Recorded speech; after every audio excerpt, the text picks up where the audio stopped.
Hey everyone, I'm Corin, your Dallas realtor, here today to set the record straight on the 6 lies that you've been told about Texas. So make sure you stick around because I'm holding nothing back in this video and you better be ready to handle the truth. You want answers! I want the truth! You can't handle the truth! A little backstory on myself. I moved to Dallas a little over 5 years ago with my wife Kelly, all the way from Seattle, Washington. We sold our house in Crown Hill at the end of 2018 and we purchased a duplex sight unseen here in East Dallas. As soon as we got here, we went about getting to know our new home state. I quickly realized that the perception of Texas that I had as a Seattleite was completely wrong. And after spending 5 years traveling and living in the state, I'm here to tell you the 6 things that I wish I knew before I moved to Texas.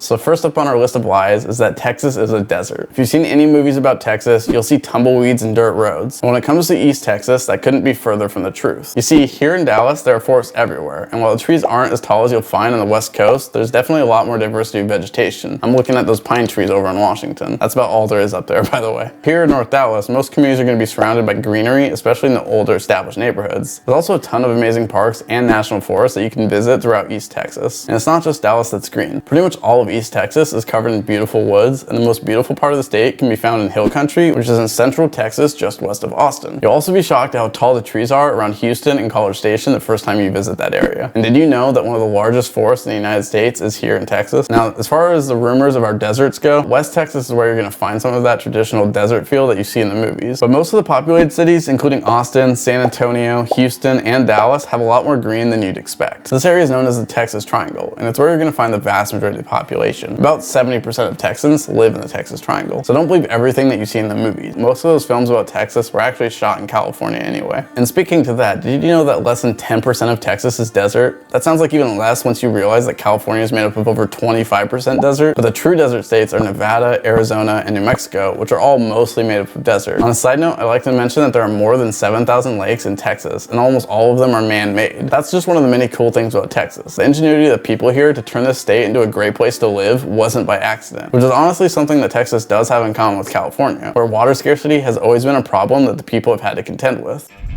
Next up, we've got the lie that Texas is hot. Now this one's a half-truth. It does get quite hot here in the summer, but Texas isn't like Phoenix where it's hot year-round. You see, in the winter, it can get down into the 30s and 40s even during the daytime, but you will experience all 4 seasons living here in Dallas. The coldest months are December through February, with average highs in the 50s. In Texas, weather can be pretty random, with one day being in the high 50s and the next in the low 40s. For the best weather months here in Dallas, you'll be looking at March through May and September through November, where you can expect moderate rain and cooler temperatures, but still plenty of sunny days to enjoy the outdoors. Now, if you're worried about the heat here, there is good news, which is that everywhere you go is air conditioned. Most people move from their house to their car to their job, and they don't spend a lot of time outdoors in the summer heat. And the best time to travel is in the summer, since it's so hot, it makes it a great time to go up north or out of country. Now, if you're planning to move to Texas and you aren't sure how you're going to feel about the heat, I definitely recommend trying to take a trip here in the summer if you have time to before you make that move. That way, you can decide if you can handle the worst Texas has when it comes to weather. And that's exactly what me and my wife did before we moved to Texas. Now, as someone from Seattle, my impression is that Texas is not quite as bad as Florida or Phoenix, but it's not quite as good as living in California either. To be honest though, the heat here is pretty comparable if you've lived away from the coast of California, but it doesn't get quite as cold at night like it does in California. Now finally, for a quick rundown, Dallas and North Texas have dry heat in the summers and colder winters. Austin begins to get humid and a little bit hotter, but more temperate winters, and San Antonio is more humid and hot, and Houston is going to be really humid, especially in the summer, very similar to how Florida is. Last up, we got El Paso, which has a dry desert heat, and that's closer to what you're going to experience if you're living in Phoenix.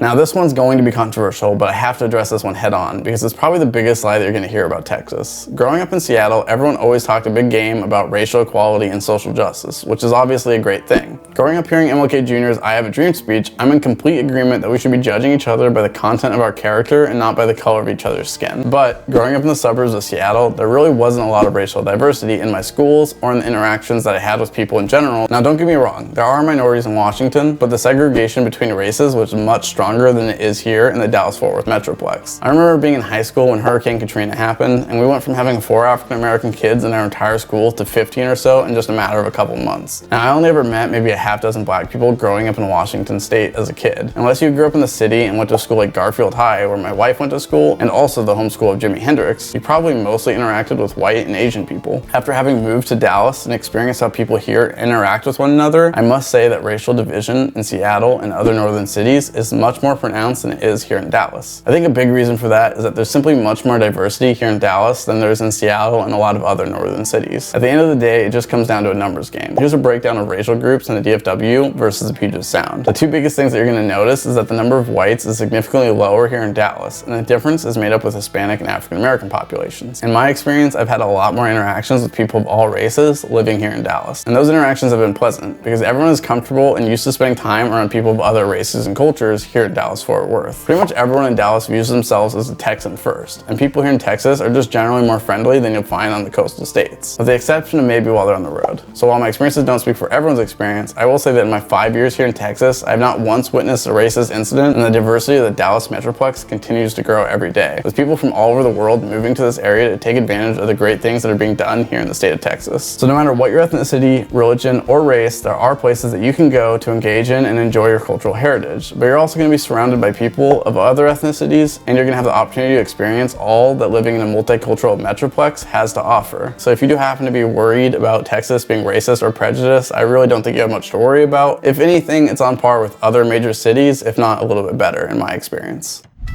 Now, if I haven't lost you by talking about race and prejudice, it's time to talk about the Texas economy. Fortunately, with all the news about Texas these last several years, this lie is a lot less common than it used to be, but let's talk about it anyway. You've probably heard things like Texas is all just oil money, Texas is a backwater state, or there's just no good paying jobs in Texas. While all of this may have been true a long time ago, it sure isn't true today. In 2022, the Texas economy posted a GDP of $2.3 trillion, making it the second largest economy in the United States behind only California. The GDP of Texas saw a 7% uptick in annual growth rate, with Texas adding 887,000 jobs between January of 2021 and October of 2022, with a state unemployment rate of just 4.3%. Now, Texas currently has half of the fastest growing cities in the country, and more Fortune 500 companies than both California and New York. And it's also soon to pass California for having more Fortune 1000 companies. Some famous companies that call Texas home include ExxonMobil, AT&T, Dell, Texas Instruments, Oracle, Waste Management, 7-Eleven, Tesla, USAA, and many more. Many of these companies are headquartered right here in Dallas, which is the financial hub for the West and the financial center for the state of Texas. And that makes Dallas a great place to start a business or find a job. Now here I go again, getting into touchy subjects. When it comes to the lie that Texas is conservative, I have to say that this one's a half-truth. Texas is predominantly conservative, and if you're moving from a deep blue state where it is hard to find a Republican, you're gonna find that the political diversity here in Texas is much more prevalent. However, if you're moving to any of the major cities here in Texas, whether you're living in the city itself or a suburb, you're gonna find that there's a lot of liberals and conservatives alike. And because the cities are more diverse politically, there's a lot more tolerance and open political debate here in Texas than you'll find in the more heavily liberal cities on the coastal states. All of the major cities swing Democrat within the city itself, and I describe most suburbs in Texas as being purple with a slight slant toward conservative. If you're a liberal who is considering a move to Texas, you won't have a hard time finding people who share your political views, and you won't have to worry about not being able to hold your beliefs openly here in Texas. Just keep in mind, you also won't be living in an echo chamber either. For me, I consider that to be a strength of living here in Texas, where there's still a really strong emphasis on freedom of speech, and people aren't afraid to speak their minds and hold to their values. Now, the people of Texas, above all, respect honest, law-abiding, hardworking people who want to provide for their families. And they tend to mind their own business when it comes to the rest of it. So rest assured that you're not going to find yourself in some bad Wicker Man reenactment if you make a move to Texas and aren't a card-carrying Republican. For full disclosure, I must mention that there is a strong Texas push that you probably heard about, known by the slogan, "Don't California my Texas." So if you do happen to be leaving California to move to Texas, just try to remember what made you want to move to Texas in the first place.